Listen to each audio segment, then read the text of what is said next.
Shalom, bien-aimés dans le Seigneur, nous bénissons le Seigneur pour ce jour nouveau, nous bénissons le Seigneur pour ce culte. Nous rendons gloire à celui qui est l'alpha et l'oméga, celui qui est le commencement et la fin de toutes choses. J'espère que vous allez bien par la grâce de Dieu. Je prie que cette même grâce de Dieu qui nous a gardés jusqu'à ce jour continue de nous garder et surtout de nous rapprocher encore de lui. Puissions-nous prier pour ce moment où nous voulons partager sa parole. La Bible déclare qu'en elle se trouve la vie. Alléluia. La vie se trouve dans la parole et c'est notre grâce, c'est notre privilège d'avoir part à cet héritage du royaume de Dieu, la parole de Dieu. Est-ce qu'on peut prier ensemble et disposer nos cœurs? Rendons grâce à Dieu, demandant à l'Esprit de Dieu de nous parler, de nous faire du bien, de nous rappeler encore ce que Christ nous a laissé, car il a dit que l'Esprit de vérité vous rappellera ce que je vous aurai enseigné. Prions ensemble, élevons nos voix et disons merci Seigneur pour ta faveur et ta grâce. Merci ô Dieu pour tes bontés qui se sont renouvelées depuis le lever de ce jour. Merci Seigneur pour ces moments de partage, de communion autour de ta parole, alors que nous t'offrons ce culte agréable selon que Romain le déclare, que ce soit notre partage. Seigneur, merci pour ton esprit de vie, ton esprit de grâce, ton esprit de révélation. Cet esprit, au-delà des mots, nous nous attendons à toi. Nous nous attendons à ce que tu ouvres encore notre entendement et que nous puissions comprendre au-delà des mots ce que tu veux nous partager. Nous te disons merci, merci pour le plein contrôle. Honneur et gloire à notre Dieu, au nom de Jésus-Christ. Amen. Amen. Disons-le encore. Amen. Ainsi soit-il, qu'il en soit ainsi. Alléluia. Gloire à Dieu. Nous bénissons le Seigneur qui nous fait grâce de partager sa parole. Et aujourd'hui, nous voulons parler du détachement. Alléluia. Le détachement, une exigence de l'appel. C'est le thème de ce message. Le détachement, une exigence de l'appel. Alléluia. C'est très important ce que nous voulons partager, même si cela semble connu de tous ou de la plupart. Il est important de revenir sur des éléments essentiels qui constituent souvent la base de notre fondement, la base de notre foi, des principes essentiels dans la parole de Dieu qui constituent la base de notre réussite dans notre relation avec le Seigneur, qui constitue même la base de notre marche avec Christ. Alléluia, la base de notre marche avec Christ. Nous voulons donc parler d'un détachement particulier, le détachement, une exigence de l'appel. Alléluia. Et pour ce faire, nous allons lire l'histoire d'Abraham, notamment les premiers versets du chapitre 12. Ce sont les versets clés qui nous parlent de l'appel et de comment est-ce que l'appel d'Abraham s'est manifesté. Alléluia. Comment est-ce que l'appel d'Abraham s'est manifesté? Lisons ensemble ce texte très important, Genèse au chapitre 12, du verset 1 au verset 3. Nous pouvons lire plus pour ceux qui sont nouveaux dans la foi et qui ne sont pas habitués à la parole et notamment à l'histoire d'Abraham. Je vous encourage à lire tout le chapitre 12 et même tout le chapitre 13. Alléluia. Mais pour ce qui nous concerne, le temps nous étant imparti, nous lirons les versets 1 à 3 qui nous présentent de façon succincte cet appel d'Abraham. Alors, Genèse chapitre 12, versets 1 à 3, il est écrit « L'Éternel dit à Abraham, va-t'en de ton pays, de ta patrie et de la maison de ton père, dans le pays que je te montrerai. Je ferai de toi une grande nation, et je te bénirai. Je rendrai ton nom grand, et tu seras une source de bénédiction. Je bénirai ceux qui te béniront, et je maudirai ceux qui te maudiront. Et toutes les familles de la terre seront bénies en toi. Alléluia. Et toutes les familles de la terre seront bénies en toi. Voici donc l'appel que Dieu adresse à Abraham, qui est le patriarche du peuple d'Israël, qui est le père, la source de bénédiction d'une multitude de nations. Alléluia. Il a manifesté de la foi en Dieu et cette foi lui a été imputée à justice. Et donc c'est tout à fait juste qu'il soit appelé le père des croyants. Alléluia. Le père des croyants. La Bible nous dit que Abraham vivait avec son père, il avait sa femme bien sûr, il vivait avec son père, il vivait avec son neveu Lot, ils étaient en famille. Alléluia, ils étaient en famille. Ils sont partis d'Our en Chaldée pour aller au pays de Canaan, mais ils se sont arrêtés en chemin. Et le temps ne faisait que passer et Dieu a décidé de se révéler de façon toute spéciale à Abraham.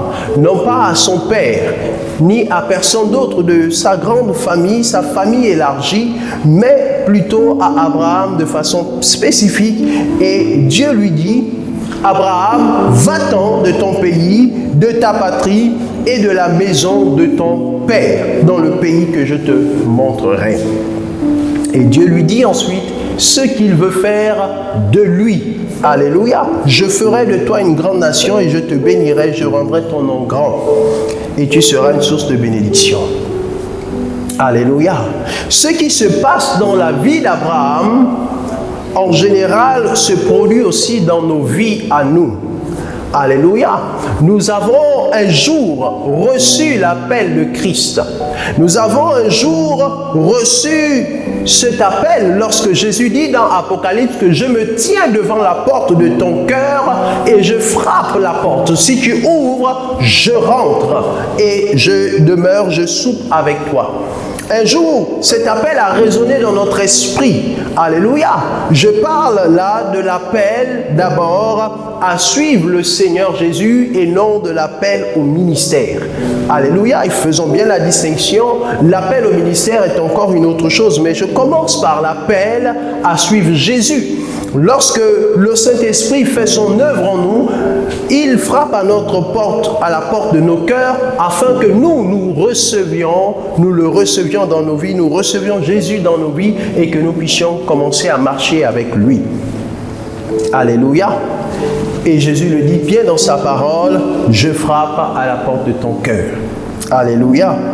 Et lorsque nous ouvrons la porte, nous l'acceptons, nous le recevons, le Seigneur nous parle en réalité comme il a parlé à Abraham. Il a dit à Abraham, va-t'en de ton pays, de ta patrie et de la maison de ton père, dans le pays que je te montrerai.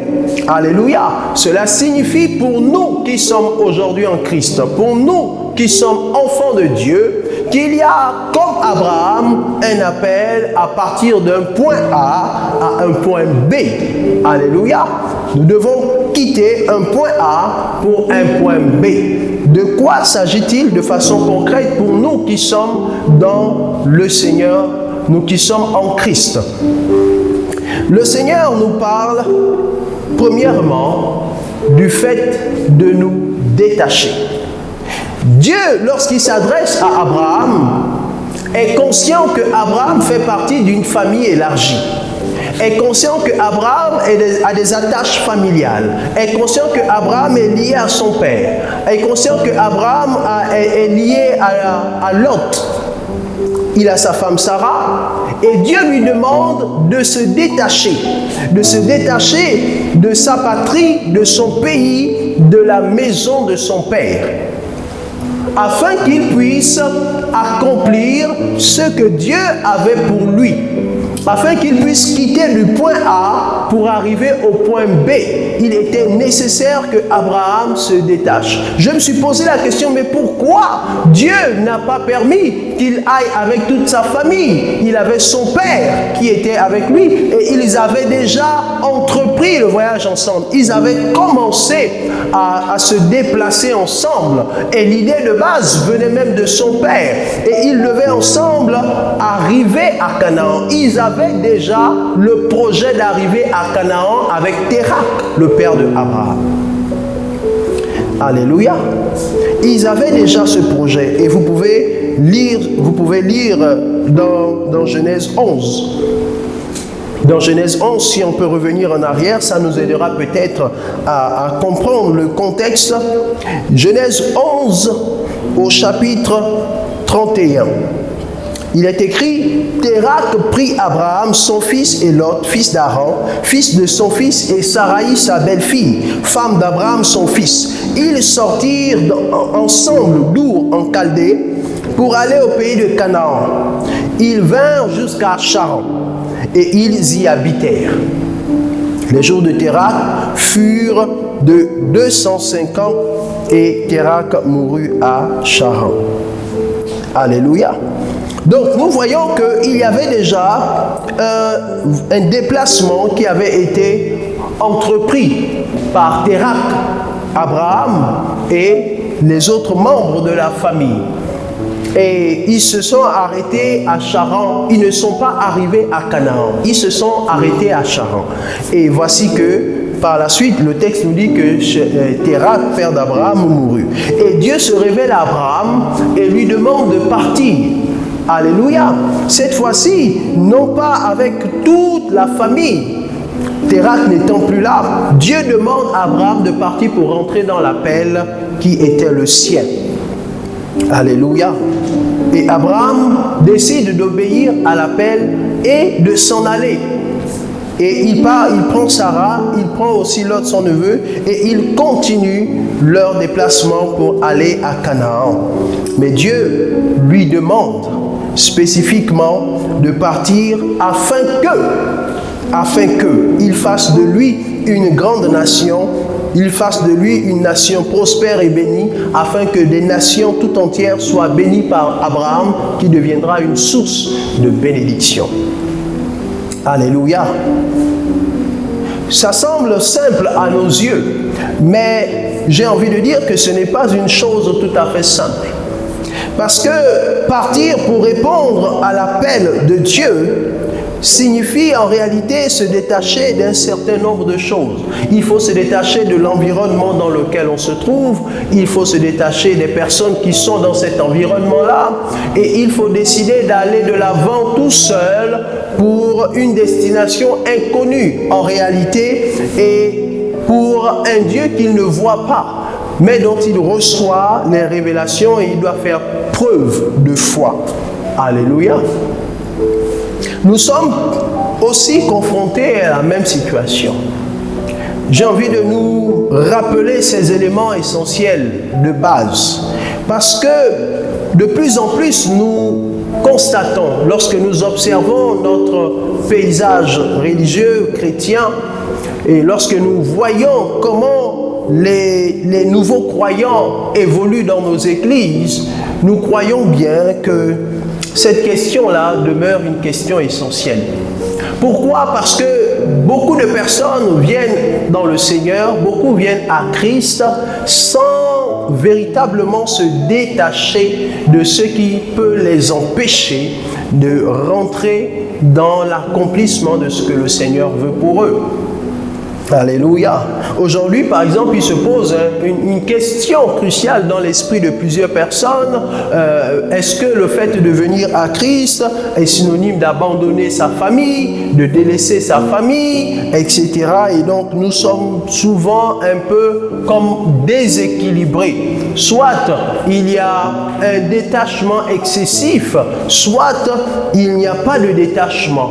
Alléluia. Et donc il y a une forme de déséquilibre, raison pour laquelle nous venons rappeler ces principes de base. Alléluia. La famille est importante aux yeux de Dieu. Dieu est le Père de toutes les familles de la terre. La Bible déclare dans le psaume que toutes les familles de la terre tirent leur nom de Dieu. C'est Dieu qui est le Père de toutes les familles de la terre. Donc Dieu a des projets pour les familles. Dieu a un plan pour les familles. Alléluia. Dieu ne rejette pas la famille. Lorsque nous venons à Christ, lorsque nous nous donnons au Seigneur, Dieu ne rejette pas notre famille, parce qu'au travers de nous, Dieu veut aussi sauver les membres de notre famille. Le projet de Dieu n'est pas un projet individuel. Le projet de Dieu est une affaire de famille. Dieu veut sauver des familles. Dieu veut sauver des groupements de personnes entières. Alléluia. Donc, Dieu est le Dieu des familles, n'est pas seulement le Dieu individuel, même si le salut est personnel.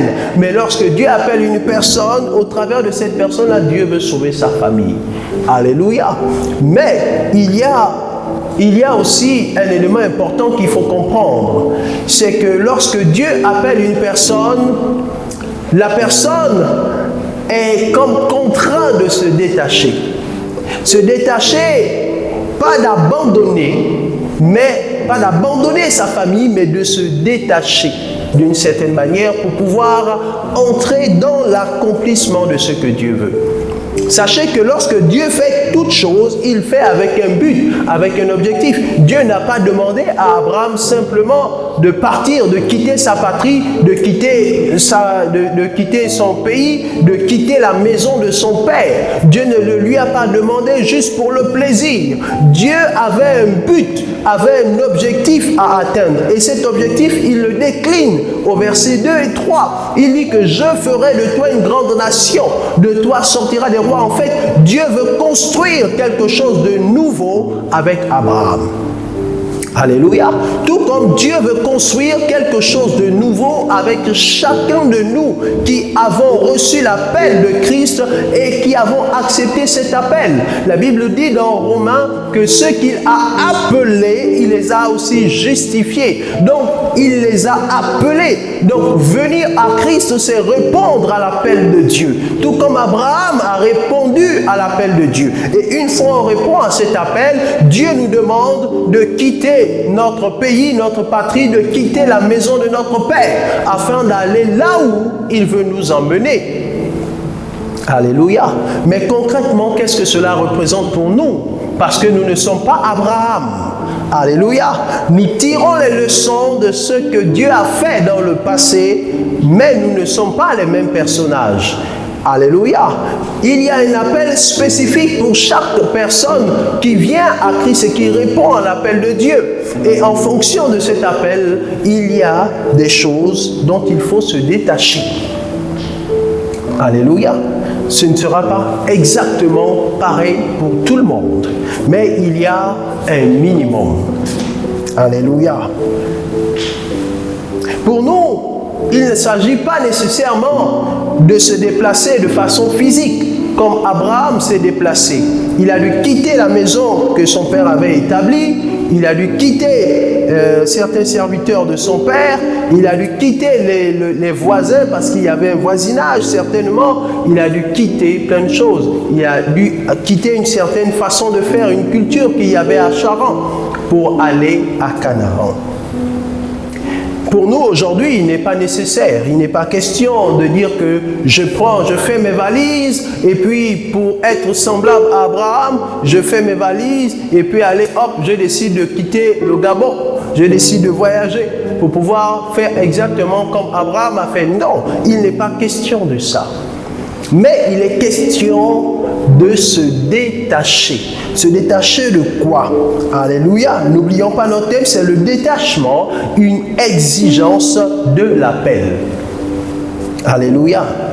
Et j'ai envie de parler du détachement, premièrement sur le plan conceptuel, sur le plan philosophique. J'ai envie de parler du détachement en tant que changement de paradigme. Nous faisons partie certes d'une famille biologique et lorsque Dieu nous appelle, il nous appelle pour un but et nous devons chercher à connaître le but de Dieu pour nous.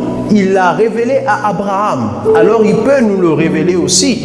Il a un but pour nous et nous pouvons voir ce but dans sa parole, tout comme nous pouvons recevoir du Saint-Esprit une orientation spécifique. Alléluia. Mais premièrement, nous devons comprendre que lorsque nous répondons à l'appel de Dieu, comme Abraham, Dieu nous appelle à quitter certaines conceptions, certaines philosophies qui sont développées dans notre environnement, soit familial, soit amical, soit professionnel. Dieu nous appelle à un changement de paradigme. Alléluia, pour pouvoir avancer. Sinon, nous ne parviendrons pas à avancer. La Bible déclare que les voies de Dieu sont au-dessus de nos voies. La façon de concevoir la vie, la façon d'appréhender certaines situations de la vie, lorsque nous n'étions pas en Christ, n'est plus la même que lorsque nous sommes maintenant en Christ. Parce que nos paradigmes doivent changer, nos philosophies doivent changer. Dieu nous appelle à nous détacher de ces choses. Dans nos familles, alléluia, Dieu nous appelle à nous détacher. Je prends un exemple simple. Il est coutume dans notre société que lorsque les jeunes gens veulent se marier, ils font ce qu'ils appellent l'enterrement de la vie de jeunes garçons ou bien l'enterrement de la vie de jeunes filles. Ils ont cette habitude-là de faire enterrement de la vie de jeunes garçons. C'est une conception qui est dans l'esprit de plusieurs personnes. Et avant donc de se marier, lorsque les jours approchent, que ce soit le jeune homme ou la jeune femme, ils vont aller avec des amis, s'amuser, vraiment s'amuser à fond, comme on dit. Prendre de l'alcool et tout ce qui peut emmener à l'extase. Mais souvent, ça se termine mal.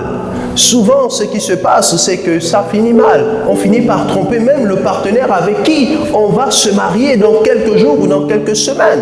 Soi-disant parce qu'on fait un enterrement d'une vie passée. Alléluia.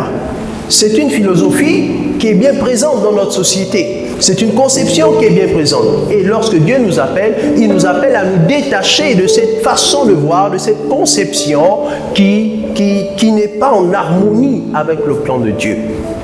Abraham ne pouvait pas clairement percevoir les choses de Dieu tant qu'il était dans la maison de son père. Abraham ne pouvait pas parfaitement percevoir parce que certainement il y avait des philosophies, des conceptions qui n'étaient pas celles-là que Dieu voulait qu'il entretienne. Parce que Dieu avait un but, un objectif avec lui. De la même façon, il y a des philosophies, des conceptions dans nos familles pour lesquelles Dieu nous appelle à nous détacher. Il y a des us, il y a des coutumes. Par exemple, lorsqu'il y a des deuils, etc., il y a des us et des coutumes qui ne sont pas en harmonie avec le plan de Dieu. Certaines le sont, mais pas toutes. Et Dieu nous appelle à nous détacher de certaines de ces choses. Donc un changement de paradigme, de conception, de philosophie. Nous ne pouvons plus analyser la vie de la même façon. Non, nous analysons et nous comprenons désormais la vie selon le point de vue de Dieu. Et le point de vue de Dieu, on le retrouve dans sa parole. Deuxièmement, il y a un changement, il doit y avoir un détachement au niveau du style de vie, du style de comportement. Alléluia. Donc un changement de comportement. Donc premièrement, changement de paradigme. Deuxièmement, changement de comportement. Alléluia. Oui, l'appel exige un détachement. Un détachement. Et donc, pour nous, il n'est pas question nécessairement de nous détacher de notre famille, d'abandonner notre famille, mais de nous détacher des conceptions, des philosophies, des styles de vie, des styles de comportement qui figurent dans nos familles, qui figurent dans notre environnement et qui ne sont pas en harmonie avec le plan de Dieu. Alléluia. Et oui, nous devons revoir cela. Et aujourd'hui, il y a des difficultés d'affermissement de nombreux croyants, parce que justement, il n'y a pas de détachement. Et plusieurs peinent à s'enraciner dans la foi. On vient au culte, on vient à l'église pendant des mois, pendant des années, mais on ne parvient pas à enfoncer nos racines dans le sol et à grandir de façon saine. On peut même recevoir, on peut même expérimenter le Saint-Esprit ou le baptême de l'Esprit et puis se refroidir parce qu'on ne s'est pas détaché d'une philosophie, d'une conception, d'un style de vie, de comportement qui nous bloque et qui nous empêche d'évoluer avec le Seigneur. Et puis en troisième position, pour finir, un changement d'intérêt. Ah oui, un changement d'intérêt, c'est primordial. Alléluia, un changement d'intérêt, c'est obligatoire. Nous ne pouvons pas accepter Jésus et avoir toujours les mêmes centres d'intérêt que lorsque nous ne connaissions pas Christ. Il y a un problème. Dieu, lorsqu'il nous appelle aussi à nous détacher de certains intérêts pour nous consacrer à d'autres types d'intérêts. L'apôtre Paul dit ceci dans sa parole, il dit plutôt dans la Bible, qui est la parole de Dieu, ne considérez pas seulement vos propres intérêts, mais considérez aussi ceux des autres. Alléluia. Donc, il y a quelque part un changement d'intérêt. Donc, changement de paradigme, changement de comportement, le style de vie, changement d'intérêt. Si nous avons reçu Christ et que nous avons toujours les mêmes centres d'intérêt, Christ ne fait pas partie, les autres enfants de Dieu ne sont pas intégrés dans nos centres d'intérêt, alors il y a un problème de détachement. Alléluia. Il y a un problème de détachement. Le détachement n'est pas synonyme de tourner le dos à nos proches, n'est pas synonyme de tourner le dos à nos familles, mais tourner le dos plutôt à des philosophies, à des conceptions, à des styles de vie et de comportement, à des intérêts qui ne sont pas en harmonie avec les intérêts du royaume de Dieu. On ne peut pas faire les deux choses à la fois. Alléluia. Vraiment, je m'adresse à nos frères et sœurs qui sont plus jeunes dans la foi. Comprenez-le, il y a obligatoirement nécessité de se détacher. C'est une exigence de la paix. Si vous voulez aller loin avec le Seigneur, vous êtes obligé de vous détacher. Vous ne pourrez plus faire les mêmes choses. Si vos frères et sœurs, chaque week-end, aimaient aller faire la fête, si vos frères et sœurs, chaque week-end, aimaient aller groover, vous ne pouvez plus faire la même chose. Alléluia. Vous devez préparer vos cultes du lendemain. Vous devez prendre le temps pour prier, préparer vos cultes. Vous ne pouvez plus avoir le même style de vie, de comportement et de paradigme. Alléluia. Bien sûr, il y a des choses qu'on ne rejette pas parce que nous devons maintenir la relation qui nous lie à nos proches. Néanmoins, nous devons trouver la sagesse en Christ de nous détacher de ce qui ne nous aide pas à grandir dans notre foi. C'est à nous que revient la responsabilité d'identifier ce qui ne correspond pas à notre épanouissement spirituel et de nous en détacher. Alléluia. Le Seigneur nous appelle à cela. Et ce matin, je viens juste nous encourager à cela. Nous parlons cette année de croire. Crois-tu? Alléluia. Crois-tu? Et donc, il est question de foi. Ta croissance spirituelle, le niveau de foi que tu veux atteindre dépend de ta capacité à te détacher, à te sacrifier de certaines choses, à sacrifier certaines choses. Alléluia. Luc chapitre 18. Versets 28 à 30. Nous terminons avec ce texte. Pierre qui parle. Pierre dit alors, « Voici, nous avons tout quitté et nous t'avons suivi. » Et Jésus leur dit, « Je vous le dis en vérité, il n'est personne qui, ayant quitté à cause du royaume de Dieu sa maison ou sa femme ou ses frères ou ses parents ou ses enfants, ne reçoivent beaucoup plus dans le siècle-ci, dans ce siècle-ci et dans le siècle à venir la vie éternelle. » Amen. La parole de Dieu nous rassure, nous assure de nombreuses promesses. Alors nous ne devons pas avoir peur de perdre certaines choses et même certains avantages pour gagner ce royaume. Alléluia. Pierre ici parle pour tous les croyants qui marchaient avec Jésus, tous les disciples. Il parle au pluriel parce que Jésus venait de répondre à un homme riche en lui demandant de vendre tout ce qu'il avait et l'homme riche a refusé tellement c'était difficile.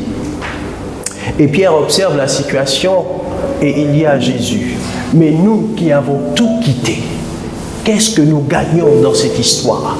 Nous qui avons tout quitté, qu'est-ce que nous gagnons à croire en toi? Tu nous demandes de croire. Voici une année dans laquelle nous parlons de croire, nous parlons de foi. Et qu'est-ce que nous gagnons à cela? Qu'est-ce que nous gagnons véritablement à travailler, à grandir dans notre foi? Qu'est-ce que nous gagnons véritablement? Jésus leur répond. Pierre dit nous. Donc il ne parle pas que de lui seul. Il parle de tous les croyants, de tous les disciples. Il dit nous avons tout quitté, nous t'avons suivi. Donc ça veut dire que pour suivre Jésus, il fallait se détacher. Parce que Jésus avait un ministère itinérant. Il fallait se détacher de ses proches. Nous aussi, Jésus nous appelle à nous détacher. Mais il nous fait la promesse, il nous garantit. Comme il a dit à Abraham, il fera de lui une grande nation. Il dit que nous recevions dans ce siècle et dans le siècle à venir au centuple. Et nous devons faire confiance au Seigneur. Alléluia. Je vous invite à prier maintenant, tout en faisant confiance à Dieu. Que le Dieu qui vous appelle à le suivre, ce Dieu-là est capable de vous donner plus que ce que vous devez, plus que ce que vous semblez perdre. En réalité, vous ne perdez rien, vous gagnez. Alléluia. Mais pour s'affermir dans le Seigneur, il faut se détacher. Se détacher des paradigmes, des styles de vie, de comportement, des intérêts qui ne glorifient pas Christ. Est-ce qu'on peut prier ensemble? Demandons la grâce de Dieu au Seigneur. Demandons-lui de nous donner la force de prendre les décisions sages concernant notre vie et notre affermissement en lui. Nous devons être sérieux avec le Seigneur. Oui, très sérieux avec le Seigneur. Ne pas prendre à la légère notre engagement à suivre Christ. Ne pas prendre à la légère notre appel à marcher avec lui. Prions ensemble, Seigneur, nous venons à toi ce matin, ô Dieu, en nous rappelant ces principes de base, de détachement. Seigneur, je prie qu'au nom de Jésus, nous soyons fortifiés par ton esprit, convaincus au-dedans de nous par ton Saint-Esprit à fonctionner non plus de la même façon que nous fonctionnons avant lorsque nous ne te connaissions pas, mais de fonctionner avec les intérêts, avec les conceptions du royaume de Dieu. Aide-nous, Saint-Esprit, rafraîchis notre mémoire, donne-nous la force et surtout conduis-nous pas afin que nous accomplissions la volonté de Dieu, le but pour lequel il nous appelle. Seigneur, nous te bénissons et nous te rendons toute la gloire au nom de Jésus que nous avons prié et nous disons tous Amen. Amen, que le Seigneur nous bénisse, que le Seigneur nous fortifie et que nous puissions en cette année grandir dans notre foi parce que le Seigneur a de nombreuses choses à accomplir. Que Dieu nous bénisse, à très bientôt. Amen.